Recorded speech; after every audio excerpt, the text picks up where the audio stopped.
Mengapa kaum Mesir kuno bisa semaju itu? Apakah memang hasil pemikiran sendiri, atau ada campur tangan pihak asing? Apakah kaum leluhur kita sudah mengenal hal seperti ini? Ataukah kita sudah jauh lebih maju dan tidak memerlukannya? Semua pertanyaan itu akan kita jawab satu persatu. Dan ternyata semua sebetulnya ada benang merah yang terkoneksi tanpa diketahui umum. Ternyata, sejak dahulu manusia bumi berhubungan dengan kaum berbeda planet. Hanya mengapa ini selalu dirahasiakan? Manuskrip dan artefak kuno sering menggambarkan bahwa sejak dahulu ada pertemuan dengan makhluk asing atau aliens. Sebetulnya, makhluk asing itu juga pernah berkunjung dan bertemu dengan petinggi kaum kita dari negara lain. Raja Ratu Mesir kuno karena semua hybrid Mosram manusia, mereka sering mendapatkan kunjungan dari hybrid yang lain. Artefak di Sukumayan menggambarkan secara detail tentang pesawat aliens tersebut dengan jelas juga ada wajahnya. Gambaran mengenai pesawat itu terbang dan mendarat juga diperlihatkan secara jelas di artefak tersebut. Pesawat ini ditemukan di Laut Baltik pada tanggal 7 Agustus tahun 2012 lalu. Ini termasuk jenis pesawat kecil di antara pesawat mereka. Sebetulnya, planet ini dirubungi oleh ribuan pesawat ruang angkasa makhluk asing, hanya dirahasiakan.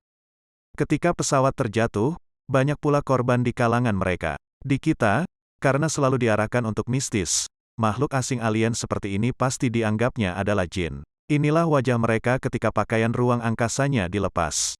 Mereka dari keturunan bangsa Tarks. Kaum makhluk asing memiliki pakaian ruang angkasa yang jauh lebih maju daripada kita, karena sudah nanotech. Kaum makhluk asing dari bangsa Mosram, mereka juga mempengaruhi peradaban Mesir kuno dan mengajarkan teknologi. Ternyata kaum makhluk asing dari bangsa Mosram itu banyak sekali yang meninggal di planet kita, hanya disembunyikan. Makhluk asing dari kaum Mosram bertindak sebagai dewa bangsa Mesir kuno dan mengajarkan berbagai ilmu pengetahuan. Salah satu teknologi sederhana yang diaplikasikan oleh Raja Ratu Mesir kuno adalah dendira. Baterai dan lampu kuno. Raja Ratu Mesir kuno tidak menggunakan obor di dalam piramida, tapi sudah menggunakan senter dengan satu daya cukup untuk memberi penerangan. Makhluk asing dari kaum Mosram juga mengajarkan membuat penerangan dan baterai yang mampu menghasilkan listrik. Inilah baterai yang dibuat 3000 tahun sebelum Masehi, seusia piramida Mesir kuno. Cukup diberi air perasan jeruk, listrik keluar.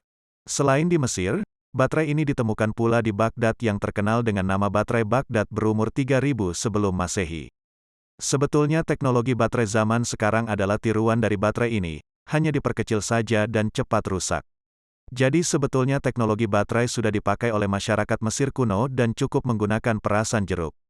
Makhluk asing kaum Mosram cukup lama menjadi dewa-dewi Mesir kuno, bahkan mereka membuat kaum hybrid, termasuk Raja Ratu Mesir kuno. Itulah mengapa Raja Ratu Mesir kuno memiliki kepala yang lebih lonjong ke atas dibandingkan kepala manusia normal. Kaum Mosram sendiri memiliki bentuk kepala yang tinggi ke atas dan disebut kepala dewa oleh bangsa Mesir kuno. Semua bermula dari kaum ini. Mereka datang dan mengajarkan berbagai macam teknologi dengan istilah Zir. Kaum Mosram mengajarkan banyak hal, termasuk merekayasa genetik sehingga muncullah kaum hybrid. Peranakan Mosram manusia, yang jadi Raja Ratu. Kaum Mosram bertindak sebagai dewa bangsa Mesir kuno. Tengkorak mereka pun banyak disembah dan disucikan. Anubis singkatan dari Anungra Brodella Istrotif, yang berarti penggabungan bangsa Brodella dan serigala. Mengapa ada makhluk seperti Anubis ini? Lalu dimanfaatkan untuk apakah oleh para raja dan ratu Mesir kuno? Anubis dijadikan pesuruh yang baik dan kuat juga setia. Kaum Mosram merekayasa genetik Istrotif dan Brodella. Kesetiaan dan kekuatan Anubis sangat teruji. Setia seperti anjing pada tuannya. Kuat memiliki tenaga raksasa. Mereka menjadi andalan Raja Ratu Mesir kuno untuk menjaga dan eksekusi. Namun seiringnya waktu, kaum Mosram pergi bersama para hybrid dan Anubis. Akhirnya para pendeta hanya bertopeng Anubis. Istrotif adalah sejenis serigala, yang dikembangkan oleh kaum Bropa, sekitar 50.000 sebelum Masehi.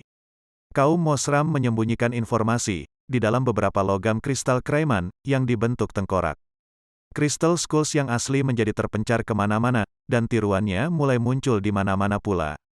Di dalam Crystal Skull, ada juga rahasia teknologi dari yang biasa, sampai yang sangat rumit.